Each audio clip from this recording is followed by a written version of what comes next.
ça ne m'étonne pas. Ça ne m'étonne pas.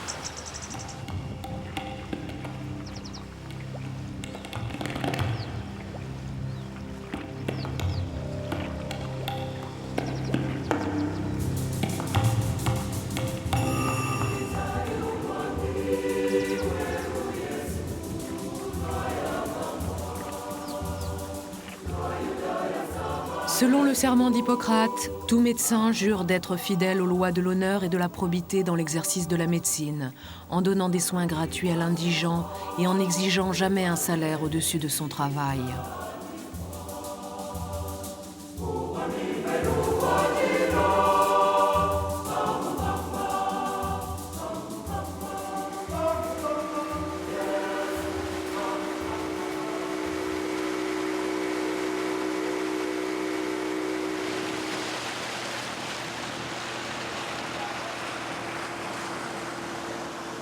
Sur la côte nord-est du Kenya, dans l'océan Indien, le docteur Anne Speury et son équipe partent pour une mission humanitaire. Française d'origine alsacienne, aujourd'hui âgée de 80 ans, elle a choisi l'Afrique pour consacrer sa vie à la médecine de brousse.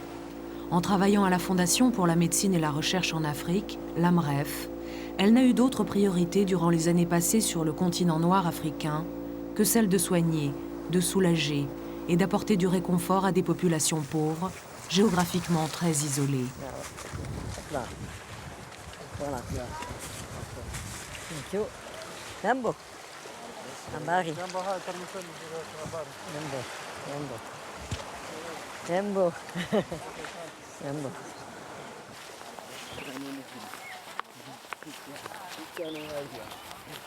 Coupés du monde par des inondations dues au phénomène climatique El Niño, les 150 Boni de ce village, comme des milliers d'habitants de cette région, ont vu leur situation alimentaire et sanitaire se dégrader rapidement. On va rencontrer un petit village de ces gens, les Waboni, qui sont des chasseurs-cueilleurs encore, qui vivent comme il y a 10 000 ans. C'est aussi agréable de venir pour la première fois dans un endroit comme ça, qui est tellement difficile à c'est un gros boulot et c'est pas facile. Et il faut vraiment que ce soit quelque chose de très nécessaire pour venir aussi loin et avec un bateau comme ça.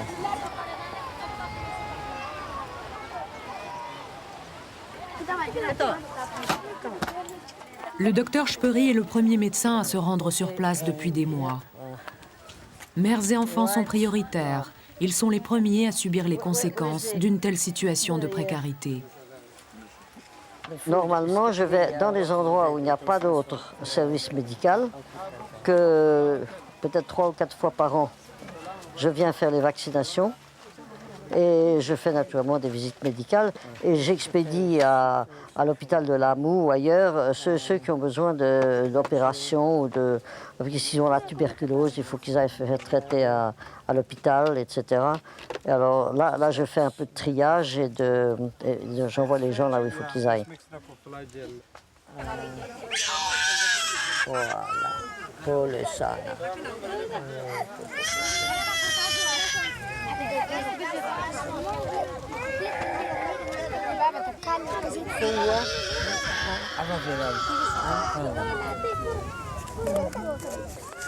Avec le millier de francs dérisoires dépensés en médicaments et vaccins, ce déplacement, comme les centaines d'autres que le docteur Speury a effectués, se traduit par des vies sauves.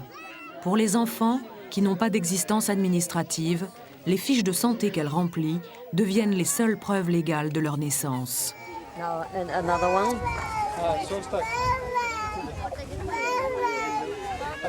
Father's name? Abe Sobana. Sobwana. Elle a cette anémie là. Alors je lui donne du fer et puis je lui donne aussi de quoi 1, 3, 4, 5, 1, 3, 4, 5. Au Kenya, où 110 enfants sur 1000 meurent avant l'âge de 5 ans et où 60% d'entre eux n'ont reçu aucun vaccin, ce minimum de soins, de médicaments et de nourriture qu'elle apporte reste le seul moyen efficace pour faire face aux situations de crise dans les villages isolés comme celui-ci.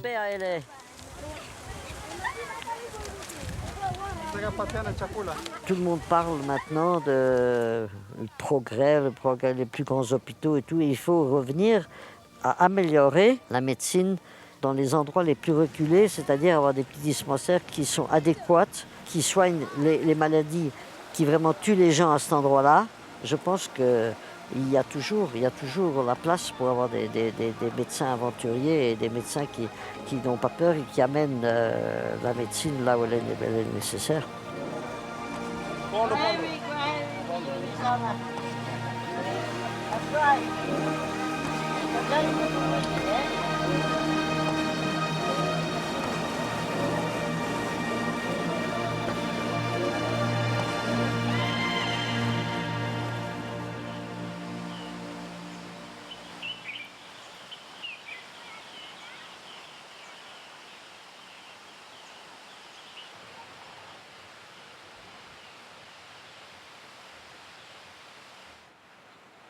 Peu d'Africains de l'Est connaissent le docteur Anne Shpery, mais tout le monde connaît un personnage de légende surnommé Mama Daktari, Madame le Docteur en langue swahili.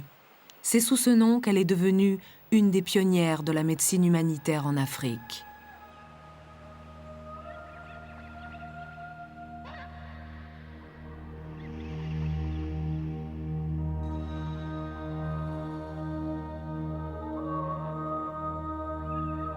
Au début des années 40, sous l'occupation nazie, Anne Shpery est étudiante en médecine à Paris. En 1943, elle est arrêtée pour fait de résistance et après quelques mois d'incarcération à la prison de Fresnes, est déportée au camp de concentration pour femmes de Ravensbrück en Allemagne. On est parti en hiver et on a pris 3 jours, je crois, pour arriver jusqu'à Ravensbrück. On est arrivé dans la neige et tout. Dans les camps, alors là, on était vraiment le bétail, absolument. Ravensbrück, le pire des enfers, travail et extermination, mort lente par épuisement, maladie, torture et chambre à gaz. De 39 à 45, 150 000 femmes de 23 nationalités différentes furent déportées à Ravensbrück. On était dedans et on savait qu'on était dedans pour la durée de la guerre. Et ce qu'on pouvait faire, c'est tous les jours marquer un jour de moins. C'est la seule chose. On savait que tous les jours, il y en avait un de moins. C'est tout. On est conscient de ne plus être pareil après un truc comme ça, sûrement. Et beaucoup d'entre nous, naturellement, n'ont pas survécu. Seulement 10 000 femmes sur les 150 000 déportées ont survécu.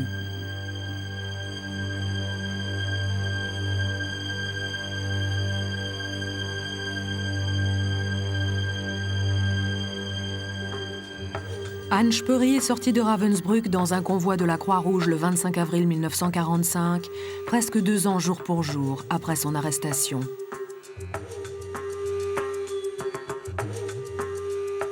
Anne termine ses études de médecine. Avec un diplôme en poche et une caméra, elle s'embarque à bord d'un cargo sur les pas d'Henri de Montfray, direction l'Afrique orientale. À l'automne 48, elle débarque au port d'Aden, au Yémen, où elle tourne ses images.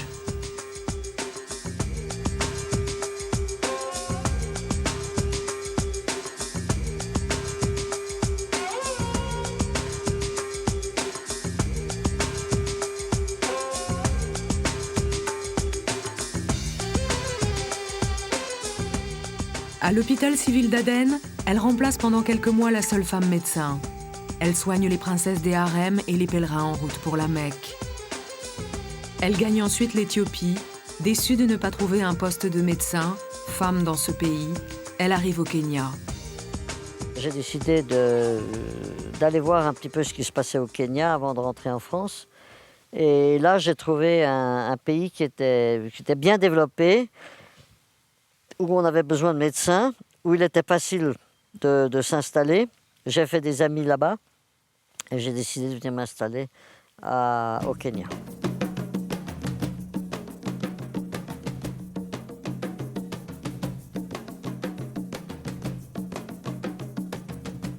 Dans cette colonie britannique de l'époque, le docteur Shpery commence à travailler comme médecin de campagne et parcourt la région au volant de sa Peugeot 203. Elle s'installe à Olkalou, dans une ferme, au cœur de la vallée du Rift.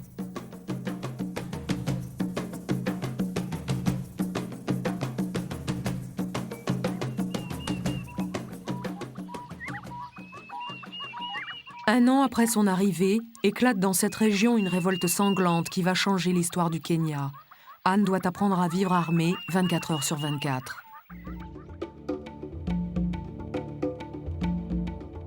La rébellion des Mau Mau face au pouvoir colonial provoque une vague de destruction, des assassinats d'Européens et d'Africains fidèles à la couronne. En octobre 1952, le gouvernement déclare l'état d'urgence et recourt à des mesures draconiennes. Instauration du couvre-feu, regroupement, protection des fermiers et des communautés rurales par les militaires, le Kenya s'enlise dans la guerre civile. Il fallait être armé, on fermait la maison à 6 h du soir, plus personne ne rentrait dans la maison. Et puis, on était prêt à répondre à une attaque si par hasard il y en avait. Il y en a eu au début pas mal, après ça s'est tassé. Au lieu d'être en défense, c'était le contraire. Et ça a duré 5 ans.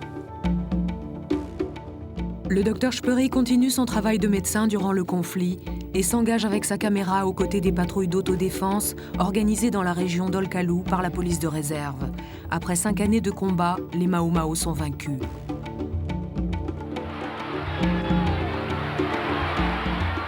Cette guerre laisse des traces. À partir de 1960, Londres décide de s'engager dans la voie de la décolonisation.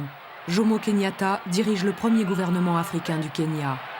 Pour pacifier les zones où les conflits avaient éclaté, de nombreux fermiers sont expropriés et leurs terres redistribuées. Anne quitte Olkalou et s'installe dans une petite ferme à Subukia. 2 ans plus tard, il fallait que je quitte ma ferme et tout. J'étais vraiment déprimé. J'étais très triste d'avoir quitté cette ferme que j'adorais. Et je me suis dit, c'est pas bien d'être. On va faire quelque chose, on va apprendre quelque chose de neuf. Et je me suis dit, je vais apprendre à voler. J'ai engagé un de mes amis qui était ancien instructeur de la RAF et qui nous a appris à voler. C'était pas facile, mais c'était formidable.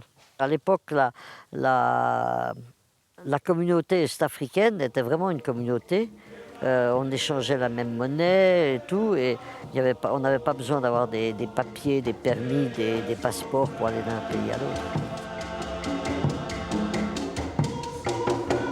En 1964, elle rejoint le docteur Michael Wood et un petit groupe de médecins volontaires qui 7 ans auparavant avaient créé l'AMREF, la Fondation pour la médecine et la recherche en Afrique de l'Est. Leur but, supprimer les distances et soigner les populations les plus isolées dans la brousse. Les 2 seuls médecins pilotes de l'AMREF décollent chaque semaine de l'aéroport Wilson à Nairobi dans leurs propres avions. Michael Wood vers le sud, Anne Speury vers le nord. Les docteurs volants étaient nés. Chirurgien plastique, Michael Wood avait décidé de pratiquer cette discipline en brousse, là où jamais cela n'avait été fait. Le docteur Speury, médecin généraliste, était responsable des unités mobiles de soins auprès des tribus éloignées. La philosophie de l'AMREF dès le début a été celle qui maintenant est devenue depuis 1977 celle de l'OMS, c'est d'aller vers les malades, d'aller vers ceux qui sont dans la brousse. C'est la seule manière de voir vraiment tout le monde. Parce que si on attend en Afrique que le malade puisse venir en Nairobi ou ailleurs pour se faire des opérations difficiles ou des choses comme ça, ils seront morts bien longtemps avant qu'ils puissent arriver chez nous. Il faut aller les trouver et il faut les soigner, les opérer sur place. Et ça a toujours été la philosophie de l'AMREF depuis 1957.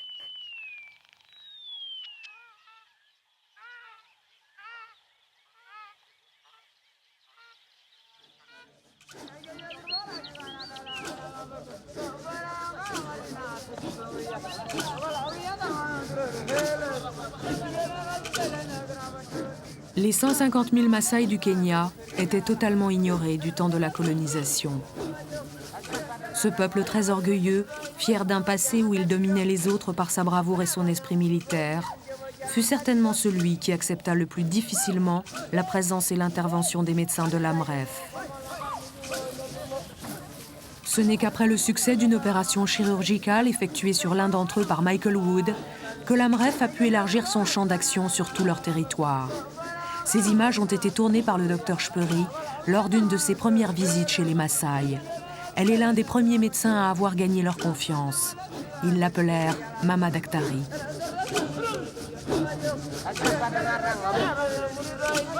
On a développé pour la première fois les unités mobiles chez les Maasai du Kenya. J'ai été voir ce que nous pouvions faire, quels étaient les endroits où on pouvait mettre une piste pour aller apporter notre aide.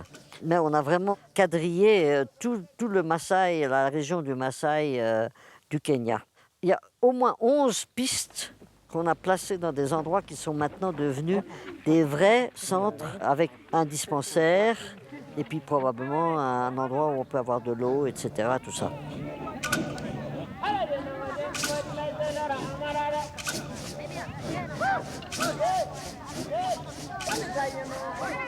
Autrefois, c'était pas facile. Hein. Il fallait quelquefois se battre avec les sorciers, les sorcières. Mais maintenant, vraiment, ils sont très contents de nous voir et ils savent très bien se faire soigner.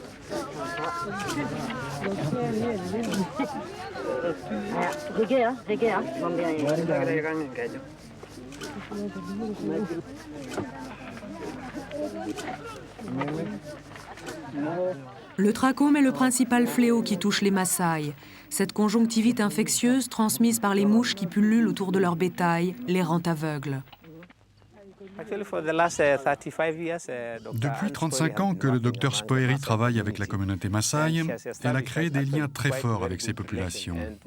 C'est vrai que c'est avec elle que nous avons commencé les unités mobiles de soins. Et depuis ce temps, nous avons remarqué l'importance du trachome. Les programmes que nous avons aujourd'hui pour lutter contre la maladie, c'est le docteur Speury, un des initiateurs.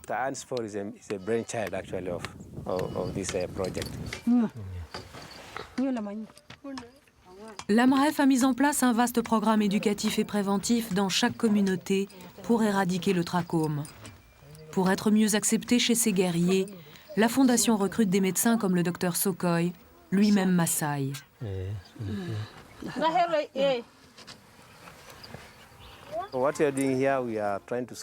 Ce que nous faisons ici, c'est de dépister la maladie. Les malades que nous trouvons, nous les traitons avec de la tétracycline. Dans ce projet, nous sommes aidés par 2 groupes de personnes. Nous avons des volontaires comme cette femme qui examine les yeux. Elle nous assiste dans le projet. Son travail, c'est de déceler les cas de trachome. Elle sait les reconnaître et sait les traiter. Alors ce que nous faisons, c'est d'impliquer les populations locales, car ceci est une maladie endémique à la communauté, et c'est seulement eux qui peuvent éradiquer la maladie, et non des gens venant de l'extérieur. Nous les avons formés, et depuis 3 ans que nous travaillons ensemble, nous avons remarqué un grand impact, parce que l'incidence du trachome a beaucoup baissé.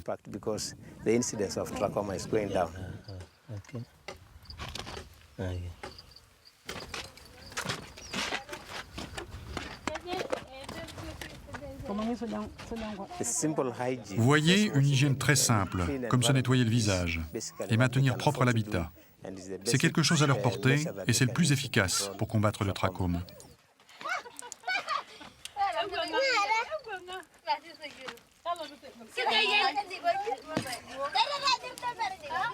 Aider les Africains à ne plus avoir besoin d'aide, c'est l'objectif premier de l'AMREF.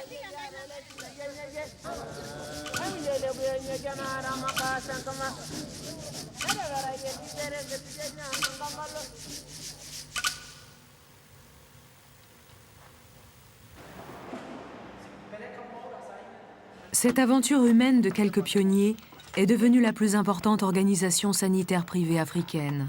En 30 ans, ses membres ont assuré 4 500 urgences, vacciné 2 millions de personnes, pratiqué 28 000 interventions chirurgicales.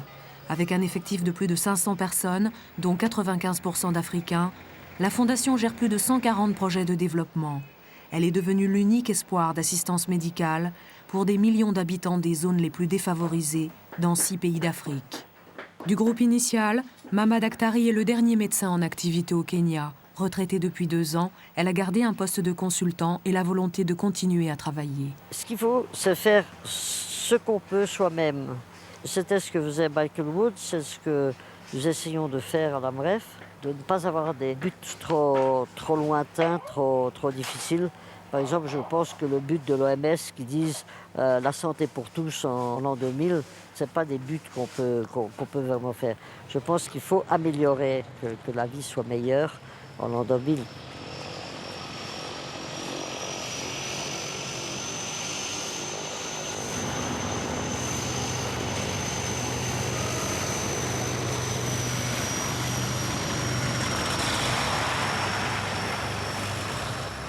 À Wilson Airport, elle retrouve comme à chaque départ de mission son vieux compagnon des airs entretenu par les mécaniciens de l'AMREF, son Piper Cherokee, acheté il y a 20 ans, immatriculé AZT, Alpha Zulu Tango.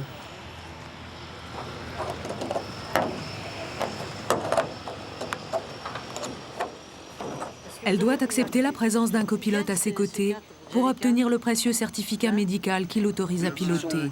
Ils sont pas là. Mais c'est Greg qui va les prendre, parce que Greg, il a rien, lui. Mais non, mais moi, j'en ai besoin aussi. Moi, tu veux au moins deux.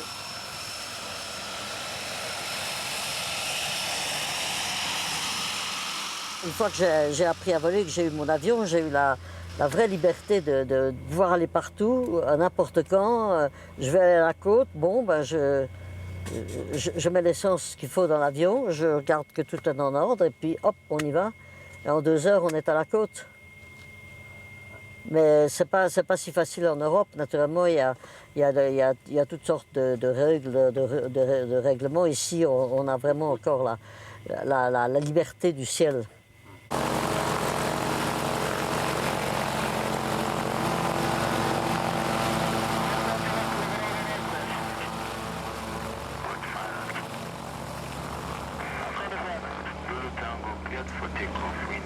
Avec le soutien logistique de l'AMREF, Mama Daktari finance elle-même ses missions humanitaires. Tous les 15 jours, comme depuis 34 ans sur cette même piste, elle s'envole vers les plus démunis.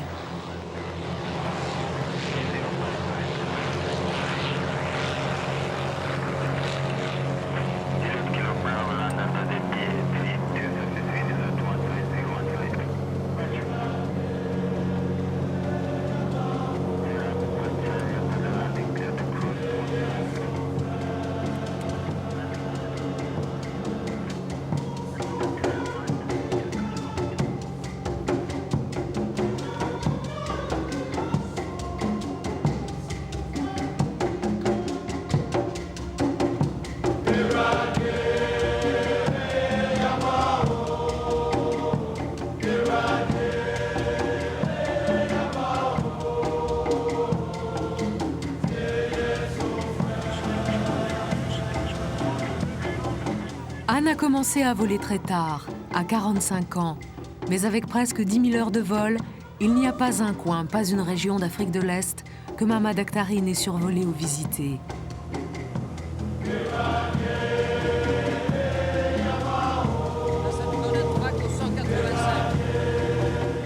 La première mission que Michael Wood confia au docteur Speury il y a 30 ans fut de mettre en place un dispositif de santé dans une région exclue des circuits sanitaires, le nord du Kenya, cette vaste zone désertique, bien loin du Kenya des catalogues touristiques, est une région où la plupart des ethnies sont laissées pour compte et souffrent des conditions de vie très dures.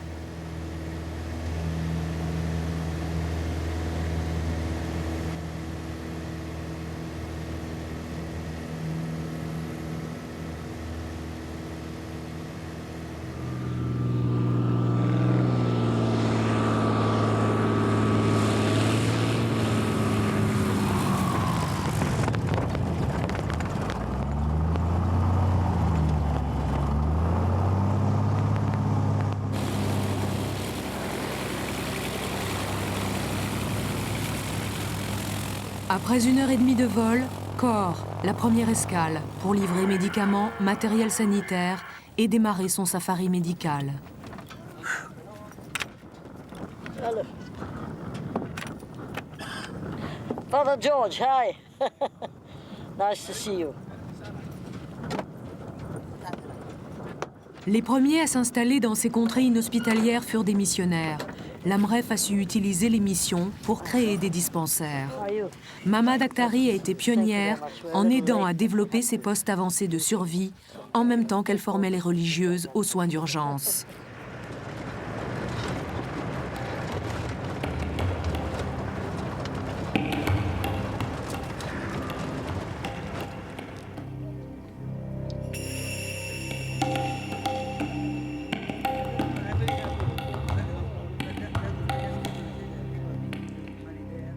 Les problèmes majeurs de santé qui touchent ces villages nomades sont le paludisme, les kystes hydatiques ou la diarrhée, qui tuent plus d'enfants que n'importe quelle autre maladie. Pour pouvoir soigner ces peuples de traditions si différentes, le travail que Mama Daktari effectue depuis si longtemps n'a pu se faire qu'en respectant leurs coutumes, car ces tribus n'ont guère modifié leur mode de vie ancestral. Ce travail d'ethnomédecine a permis d'aborder les populations avec respect et compréhension.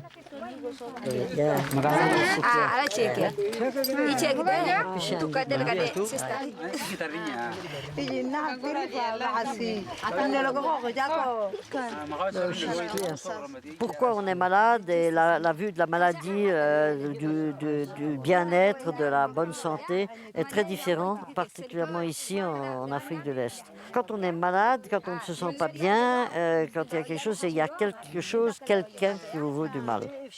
Et alors, il faut savoir et trouver pourquoi. C'est pour ça qu'on a des sorciers, des witch doctors. Ce sont ceux qui doivent découvrir ce qui vous fait du mal.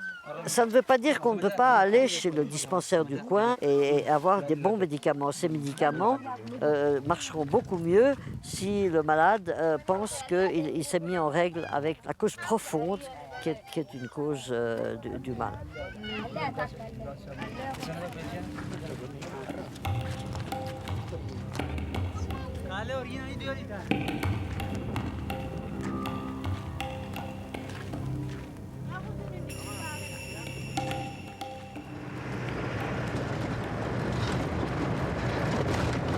Le district de Kor est habité par des Rendilés, Boranes et autres tribus nomades qui se déplacent en permanence à la recherche de maigres pâturages pour leurs troupeaux. Cette situation les rend difficilement accessibles. Il faut donc aller à leur rencontre.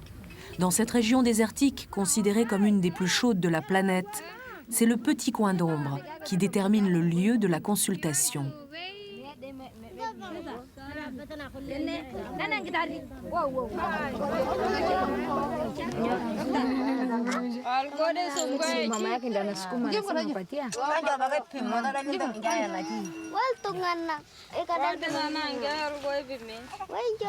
Ici, la chute de la mortalité résulte moins de l'utilisation des médicaments sophistiqués que de l'amélioration des conditions matérielles de vie de ces populations et des visites régulières à moindre coût de ces médecins tout-terrain.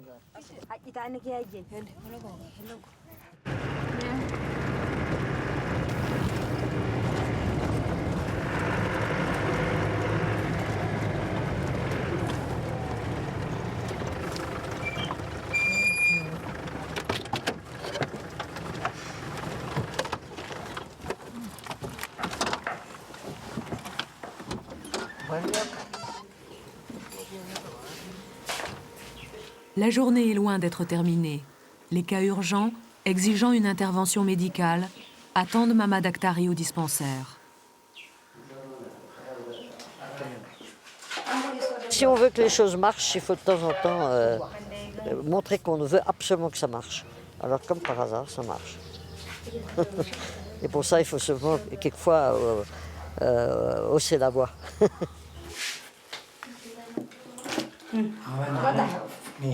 I know, maybe not jua, na bwana wewe wacha tu kama nani, okay? Voilà. Voilà.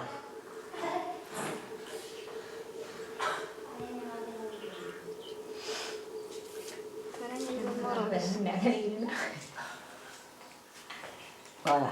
Sasa itakwenda ngoja. Ngoja huko.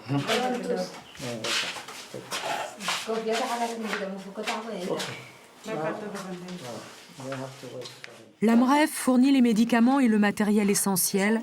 Avec un minimum de moyens, ces dispensaires peuvent faire face aux situations médicales les plus courantes. Pour tous ceux qui sont éloignés de ces centres ou qui ne reçoivent pas la visite d'un docteur volant, des maladies bénignes, comme une simple infection dentaire, peuvent être mortelles.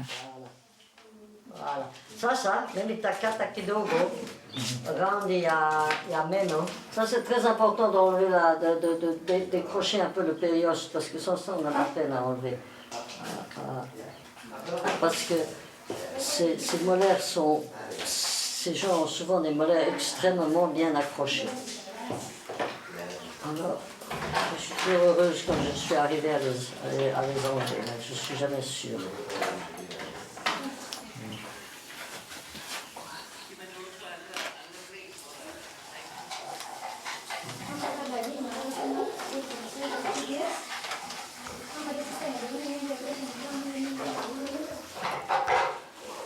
Kabisa. Tout. Voilà.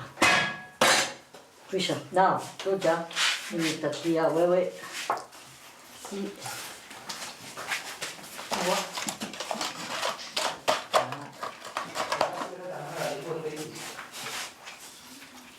And now, we need some more there. Plenty. Now, heat. Quoi? Non, ça. Non, ça. Sana. Ouais. Vous avez vu la dent complète, hein? Toutes les racines, tout.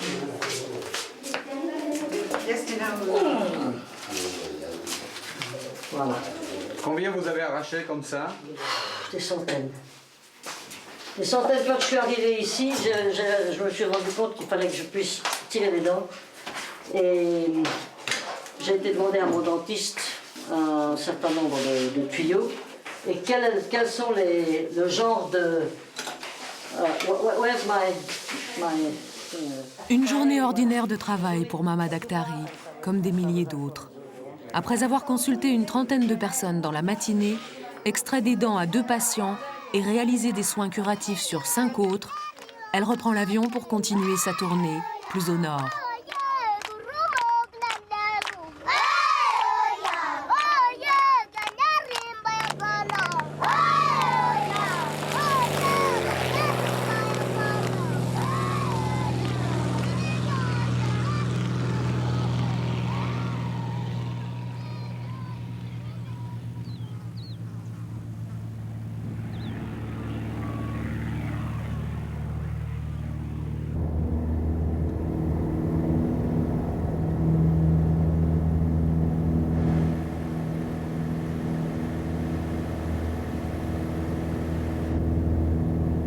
Après 3 quarts d'heure de vol, le lac Turkana rompt avec le paysage désertique. Paradoxe du destin, dans cette région berceau de l'humanité où il y a 2 millions d'années vécurent nos ancêtres australopithèques, on doit se battre aujourd'hui pour la survie de leurs descendants.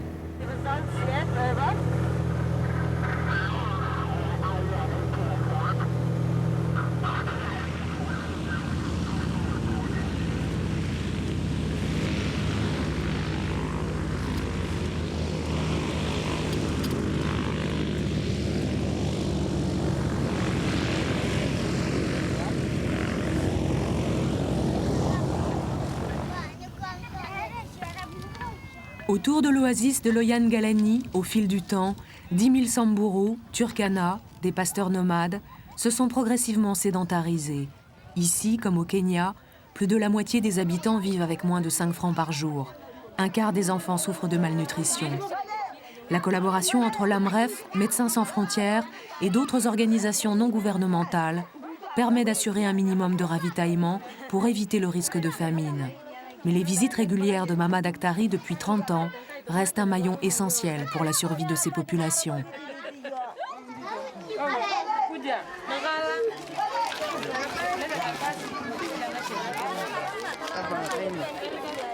Presque toutes les tribus de nomades ou de gens du Nord ou de gens qui n'ont pas de terre fertile pour subsister sont à la limite de la malnutrition. Et on voit qu'il faut faire très attention. Dès que tout à coup ça change, il faut pouvoir arriver avant que les gens perdent leurs conditions. C'est très très grave de laisser tomber la population jusqu'à ce stade-là. Parce que ces populations n'ont pas de marge de sécurité. Vous voyez, ils sont maintenant en bon état. Quand ils ont commencé, ils étaient dans un état terrible, mais maintenant, là, ils sont presque tous. On voit à la taille du bras. Parce que le bras, la longueur et l'épaisseur du bras, entre 1 an et 5 ans, reste à peu près la même. Alors on peut voir tout de suite s'ils sont bien ou s'ils sont à risque de malnutrition ou s'ils sont déjà mal nourris. Et c'est très facile.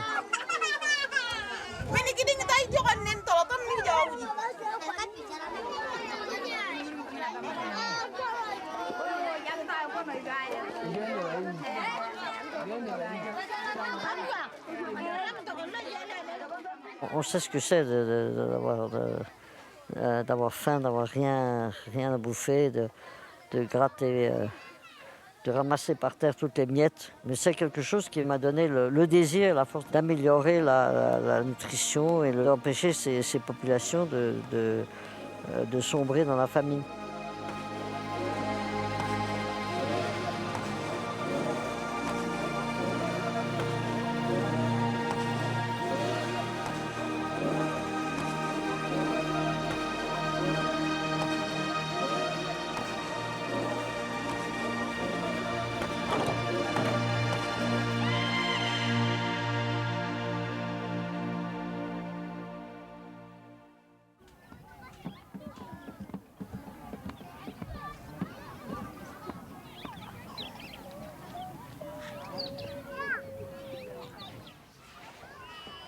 « 8 heures du matin, au dispensaire de la mission italienne Consolata. Les premiers malades arrivent. Sœur Linda et 2 infirmières locales organisent l'ordre des visites. Priorité aux urgences.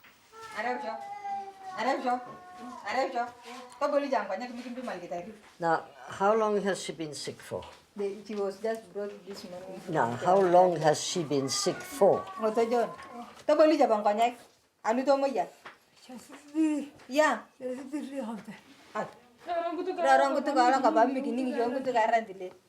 Premier cas de la matinée. Cette femme est arrivée dans un état préoccupant au bord de la déshydratation, souffrant de diarrhée et de vomissements. Rien d'anormal dans une région où les 2/3 des habitants ne disposent pas d'eau potable.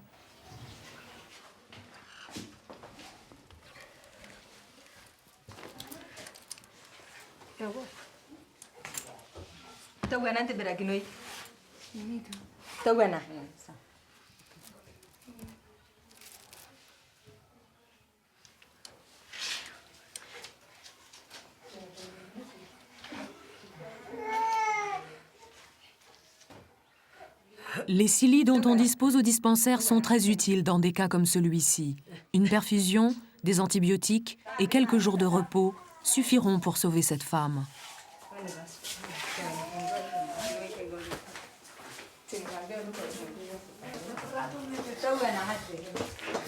On va la mettre dans la petite salle et on va la garder pendant quelques jours.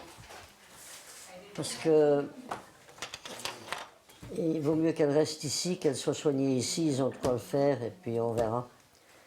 Je ne pense pas que ce soit quelque chose de chirurgical du tout, mais il faut qu'elle soit bien soignée. Ce qui tue le plus ici les gens, c'est la déshydratation qui est rapide et qui peut être très grave.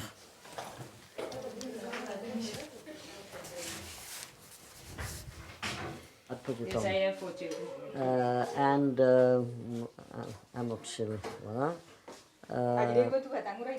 QID, hein? Le deuxième cas de la matinée, une mère qui porte un de ses enfants dans un état semi-comateux et qui présente les mêmes symptômes que la malade précédente. Dans ce cas, l'intervention rapide est le seul moyen d'éviter la mort. Oh là là. Is that the child we saw? No, this is the one we brought this morning. Oh, We this found morning. them when we went this morning from Liberia. But he's anemic also, very anemic. Oh, sister? Okay, yes. Anemia plus. What is that? This one? No. He's dying of that. I mean, that it's not don't give him plaster. Give him water. Yeah, he hasn't had a drop of water since he came here, huh? No, he has drink ORS.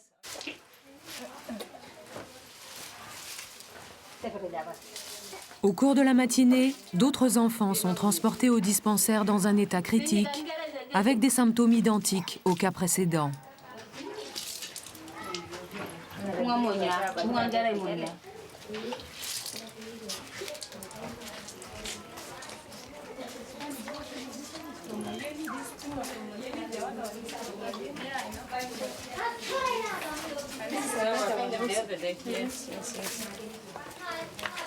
How long did it start? For how long has he been sick? Huh?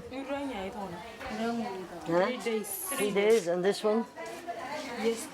Yesterday. So, are you going to drip them also? Yes. I think the answer is to drip them. Alors, vous voyez, c'est pareil, ils viennent du même village et c'est la même chose. Je dis, il est possible que ce soit le début d'une épidémie de choléra. Ils en ont eu une il y a à peu près 2-3 ans qui a commencé comme ça. Ces enfants auront la vie sauve. Ils ont eu la chance d'être pris en charge immédiatement. Ah, Mzuri, tena. Aya, Mzuri. Il va déjà beaucoup mieux, il sourit. Hein? Ça va? Voilà. C'est fou ce qu'une perfusion comme ça peut changer la vie. Là, Vous auriez survécu combien de temps si vous aviez pas, enfin si on n'intervenait pas? Combien de temps? celui-là, il serait mort ce soir. Sûrement. La dame aurait duré plus longtemps. Oui. Ah, yeah? In fact, I knew her when I was very small, and I still came to meet. Je l'ai perçue quand j'étais très petite et je la vois maintenant encore travailler très durement. Nous étions habitués à voir l'avion arriver et nous disions « Mama Daktari arrive, Mama Daktari arrive ». Comme les gens qu'elle soignait allaient mieux, alors nous croyions qu'elle était très forte. Et aujourd'hui, malgré son âge, elle est très solide et vient toujours chez nous. Elle a fait beaucoup ici, dans le passé et maintenant aussi. Elle est là, et je travaille avec elle. Mais j'étais habituée à la voir de loin. Je vois qu'elle continue à faire beaucoup pour les gens. Elle va dans plusieurs endroits. Turkana, El Rey, des endroits dangereux, où les gens ont peur d'aller à cause des conflits. Mais elle va seule voir ces gens là-bas.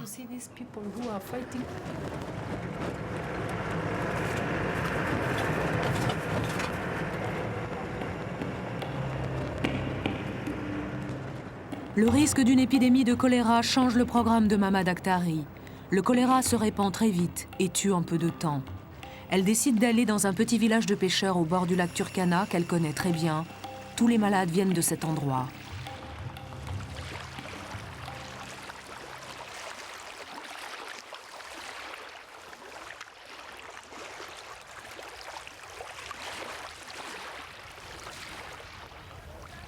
El Molo en langue swahili signifie « pauvre diable ». Leur existence même est un mystère, et leur survie encore davantage. Ils ne sont pas plus de 350 à vivre suspendus entre l'âge de pierre et le XXe siècle.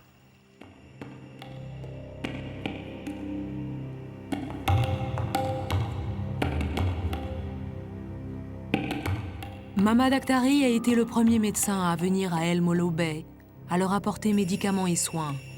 Ce peuple oublié souffre en permanence de carences alimentaires, de déformations osseuses dues à l'eau du lac, trop riche en fluor.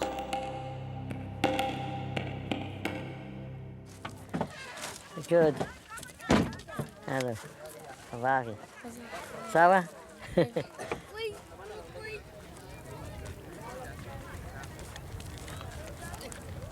Cette visite a un caractère particulier. S'il s'agit du choléra, il faut agir vite, car il se développe très rapidement.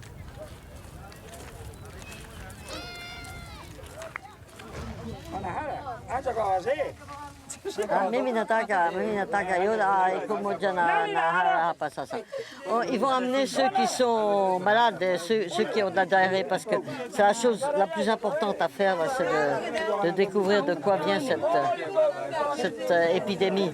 Voilà. They're not dehydrated, they haven't got a temperature. No.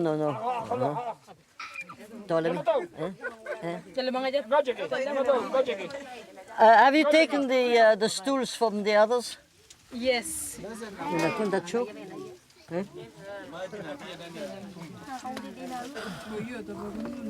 And this one also? Even this one has Even this one has diarrhea. Yes. Anna?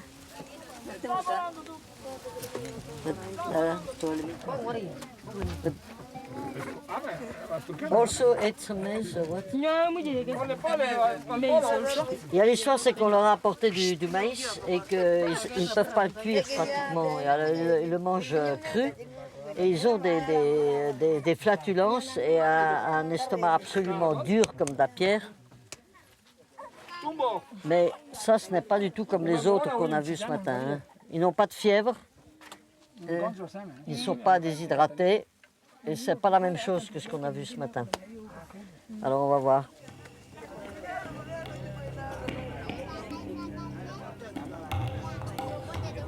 Il y a 3 ans, dans cette région, le choléra a tué plusieurs dizaines de personnes.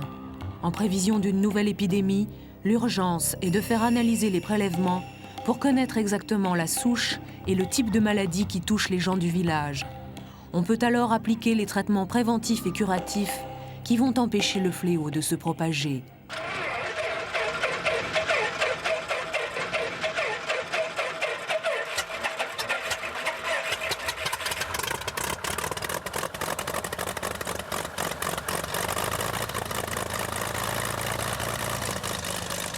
La décision est prise.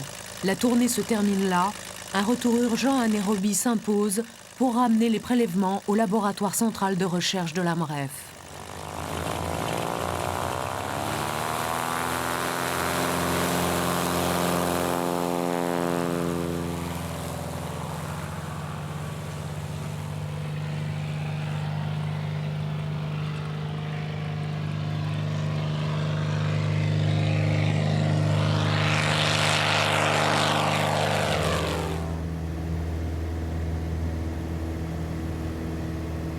Il est difficile de comptabiliser les décollages et atterrissages, les vies sauves, les consultations faites aux confins de l'aventure humaine et physique. Mais il y a une certitude. Mama Daktari a voué sa vie à une seule chose, donner le minimum vital pour aider les autres à vivre.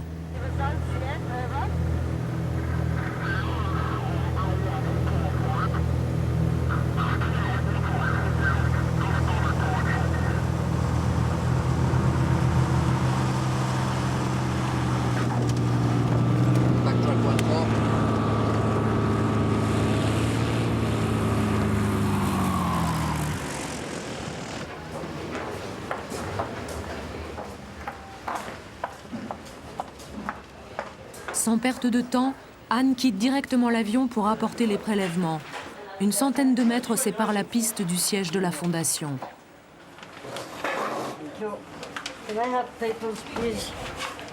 Ce laboratoire, l'un des plus performants d'Afrique, où sont menées plusieurs études sur les maladies les plus meurtrières du continent, profite à tout le réseau médical et sanitaire de l'AMREF.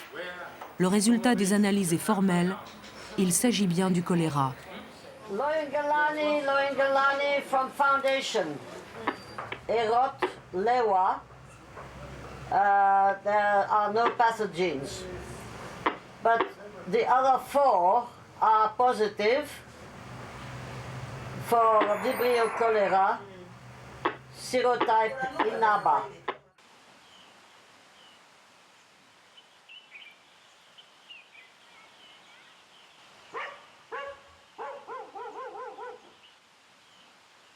Chaque fois qu'elle le peut, Anne revient sur son lieu de vie préféré, sa ferme, mais n'arrête pas son travail pour autant.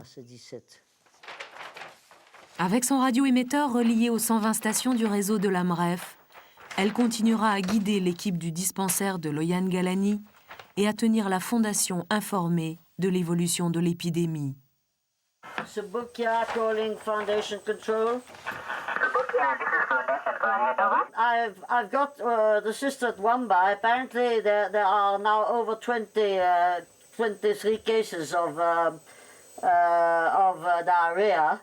And MSF, Médecins Sans Frontières, were in Southall, and they're going to see them today to see if they can do some help. I think that is very good because Sister Linda. Cette fois, la solidarité a joué. L'intervention rapide a permis d'éviter le pire. La mission de Mama Dakhtari s'arrête là, en attendant la suivante.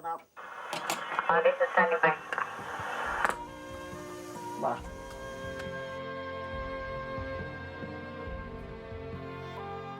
On est souvent un peu enragé, on se dit est-ce que ce que nous faisons a du sens? Mais je pense que oui, mais enfin je pense pas que c'est une raison pour arrêter de travailler. Je suis encore bien heureuse de pouvoir continuer et je pense que si on baisse les bras, si on dit maintenant ça suffit, c'est un peu une défaite et puis c'est... Enfin en tout cas parce que j'ai pas envie. Tant qu'on a assez d'essence.